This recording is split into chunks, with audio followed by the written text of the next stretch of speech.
Hey guys, it's Tech AIR, and in today's video we'll be reviewing the Montech AIR 903 Max. That is right. If you guys do not know, I recently got this PC case here today because I plan to do a PC build with it for a $2,400 gaming PC build. So if you don't want to miss out on that video, get subscribed. But since we got it here today, I thought why not review it and see what you get with it. So let's get right into it. The first thing you know about this case before getting to the unboxing, it does cost only $80, which is pretty nice. And it's a budget case too, with some nice actual features, which we're gonna show here in just a second. But let's unbox this real quick. I just know the unboxing for these cases are really nice because all you have to do is really open the top, open the side here with a little bit cut. The same thing on the other side too. So now what should happen in theory if I just start slightly shaking it on out, hopefully in theory it should just slide out. So now that we got the PC out of the box, we can actually now check it out. So first thing, of course, got access to is the interior of this thing. The side panel opens up by actually turning the little levers on the side here. So of course you have to unscrew both of these.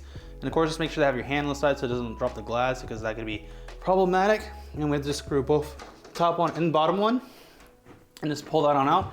The side panel isn't that hard to remove, which is nice. It's unfortunately not as fancy as the other Montech case I removed because they have one with this little handle on it.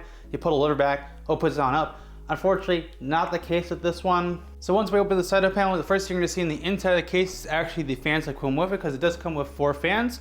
First of all, we have 3 actually 140 ARGB fans. That's pretty nice. So they're actually good. I thought originally they were 120, but they're 140, which is sick to see. And then on the back side here, we do have a rear fan, which isn't RGB, just kind of a black fan, but it is another 140. So you have 4 fans already, 3 intake, 1 exhaust, which is sick to see. Besides the fans though, we actually do have 2 grommets right here for actually the PC for cable management, which is pretty nice. We also have some nice little holes for actually like GPU, for your IO on the bottom of your actual motherboard, and also a nice area for your actual, like anything you want to put in front, you can do so. Now another thing to keep in mind too, originally I thought this was going to be one of those things where they have the wiggle on out, the actual back plates to remove them. This actual case comes with removable back plates and you can put them back in if you're not using them too. And they're really easy to uninstall. You just get a screwdriver and unscrew them. But originally I thought it was going to be a hassle because of how the lineup is. But you can see they curved it on the side here, so that way if you were to put a screwdriver in, it wouldn't be an issue. Because sometimes they have like these nice little things that you wouldn't be able to actually unscrew them because like, the screwdriver wouldn't like fit properly. But you see that even with the cutout, it still fits in there perfectly fine. I don't have to like maneuver it too much. And of course, if I want to unscrew them. But removing the bracket's really easy. All you have to do is just at least unscrew it from left side, which is nice. And if you unscrew it properly, you of course get access to screw, and removing a bracket is simple as that. There isn't really too much to it. And of course, you can always push it back in. Because I know some of the Montech cases I've used in the past have it so like if you remove the back plate or the shield, it'll literally just permanently remove it. You can't place it back in. With this one, you can actually do so, which is nice to see. Now on the bottom, you do get actually a dust filter for your actual PC case. And all you have to do is really push it down from the bottom and pull it on out. If it lets me do so, it's kind of clipped on there. But with that, we got it. A little bit of a hassle, but this is a dust filter for actually the PSU, which is sick to see. Also, re-putting back in though is kind of a hassle because you have to line it up properly, but once you get it, you're good. Does also come with a mesh up top, which is nice. So you can have removable mesh, which is easy to install fans. Then on the top here, we do have another mesh. I don't know how you remove this. Oh, actually, it's super simple. You just slip it off like that. And you of course can get access to your fans in the front and easily install them and uninstall them if you want to. Plus there's a little bit of cable routing there if you want to. Then to put it back on, all we have to do is line it on up like so, and then slip it in, and bang, we're good to go. Now, some things to keep in mind about this case, this does support a 360 radiator up to 240 to 120. Same thing with actually the front, you can install a 360 radiator, 240 and 120, which is sick. And of course, we also got a bunch of fan support too, which is nice. Now, I plan to do a PC build video with this, and I plan to install a 360 radiator up top. So if you are interested in that, make sure to get subscribed so you don't miss out on that video when we actually do it. Now, to get access to the back side of the PC, all you have to do is the same thing we did the front, unscrew the tops a little bit, and also the bottom one, and then you of course can just slip this on off like so, which is sick. So the back side of the case, we got a few things. First of all, there's a little fan hub that come with this that has a lot of fan support, so if you want to plug in more fans, you can absolutely do so, which is sick. There's these cute little grommet things on them too, which is pretty nifty, so you can protect the pins if you really want to do that, which is awesome. We're just gonna put that back on there for the time being. There are some zip ties that come with this, and we got a lot of actual headers. So first of all, we got all the pins for actually the motherboard. We got the power LED, positive power LED. We also got the hard drive LED, and also the power switch. We also have our USB 3 actual SATA for actually the power, the USB 3 ports up top, which is nice to see. We have one HD audio for actually the motherboard. We have an RGB header for actually the fan hub. Now you will need to plug this into your motherboard to one of the RGB spots, so that way you can actually power the actual thing for the RGB for that. And then we have another one, which is a SATA power for actually the fan hub, just to power the actual fans in the actual case. And then we also have a actual fan system fan header for actually the fan hub. This is for actually just like controlling the fan speeds, and also you want to adjust the curve and stuff, you can do so with this. Also, the nice thing about some of the Montech cases is that they just come with a fan hub and you don't have to spend more money for one. So I love that about these cases. Something that just really complements this. Finally, for our final cable, we do have a USB 3.2 Type C actual cable. So you actually do have a USB-C cable port up top here if you actually want to plug in something with USB-C, and that's what this goes to, which is nice. Now for the I/O up top, besides the USB-C, we also have a 3.5 for mic, a 3.5 out for actually our headphones, a reset switch button, and also an LED button for the front fans. If you want to change the fans colors, you can do so. We also have two USB 3.2 actual ports here, which is sick, and of course the power button up top. Now for the under part, we do have access to our actual area for our hard drive cage. Now there is actually a little box here that comes with the manual, of course, for the case. On top of that, a screw box. And if you were to open that, you of course get all the screws for your actual motherboard. You got, of course, your copper screws too, some zip ties, and some other things for putting more mounts into the actual case if you need to put more mounting space, which is nice to see. Unfortunately, there is no hard drive cage that like pops out in.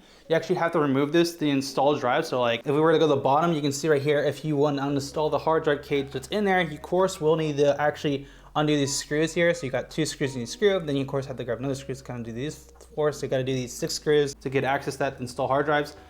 So kind of annoying, not the worst in the world. I just like it when hard drive cages where you can just pop it out, put the drive in the cage, plug it back in and pushes and locks it into place. Those are the best kind of ones. Just unfortunately, that's not the case with that one. The other thing we have access to is 2.5 SSD slots. So you can actually put these, take these off easily like so by unscrewing them, I presume, and pop it out. And if you were to do that, you can install an SSD at 2.5, which is pretty nice. And then you actually don't have too hard to install them. You just like install the drive, slip that back in, push it back in, and then just screw it. And then bang, you can install an SSD really easily. Yeah, that's not too hard to actually set on up. The one thing I am noticing though, they uninstalled the actual fans. You have to uninstall them from the actual backside here, which is kind of annoying. Not the worst thing in the world. It just kind of gets weird when you get down there when you're gonna install the bottom screws. But honestly, you really don't have to mess with these fans because they're gonna work and they'll be perfectly good for your system as long as you just like leave them be. And all you have to do to reinstall the actual front panel is simple. All you do is just take this, line up the bottom with the actual side here, which if I can do this one hand, that's amazing, perfect. And we just slip this in like so, if I can get there, perfect. And of course, when it slips in, you just re-screw it. And if I was able to do this with one hand, that is a good sign because it's not too tedious to actually screw in and unscrew. And then we can just do on the other side here, screw the bottom side. And then we installed our front panel again, and the installation and reinstallation for that is really easy. For the back panel, same thing. All we have to do is take our actual panel, line up the actual rim, so as you can see the real rim there. We're just gonna slap that down like so, line it up. Now they have it lined up. We just push that to a side, slip it up with the actual crevices right there. And if we get everything working right, we should be able to just push it on in like so.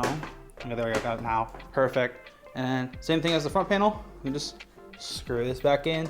We close the case, which honestly, that wasn't too hard.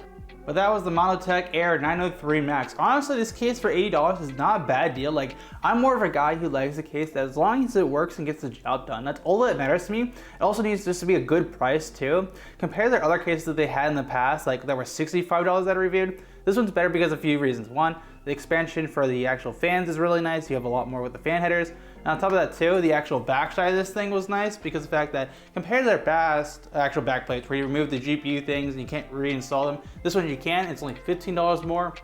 But the only thing you gotta keep in mind, this is an ATX actual PC or a mid-tower. So if you're planning to build something with an ATX board, this is honestly not looking like a bad option. If you're just looking to spend a little bit of money, like $80, get everything you need, good cooling and stuff like that. That'll be the nice thing about this, especially since it's got a mesh front, mesh top, and a mesh bottom. Like, the cooling for this looks like it has really high potential, and I can't really wait to test this out when I actually do install a radiator on top of this too, because I feel like with all the weight meshed cooling, it's only a matter of like installing a nice actually cooling system to your CPU, and then like the performance you'll probably get from that will be really nice. So yeah, I'm really looking forward to that one though. But would I recommend buying this PC case for $80? If you're just looking for something cheap for an ATX build that actually gets the job done, that has some nice bells and whistles here and there, then honestly this is not looking like a bad option. But if you want to spend some more money, you can always do so with different cases. But honestly, I don't feel like you should spend a whole lot of money in case. You should spend like more of your money on like your actual GPU, CPU, and those things, and then your case should be like not one of the biggest priorities to flex on, because like you're not gonna like buy a $200 case. You know what I'm saying? Like it doesn't make sense to buy a $200 or $300 case. You can spend like $100 or $200 of that money actually to somewhere else, you know what I'm saying? But yeah, that's my honest review. If you guys enjoyed this video here today, make sure to smash the like button and get subscribed so you don't miss on future tech content, and especially for that PC build with this, because I am looking forward to it. Until then, have a great day. TechRant out.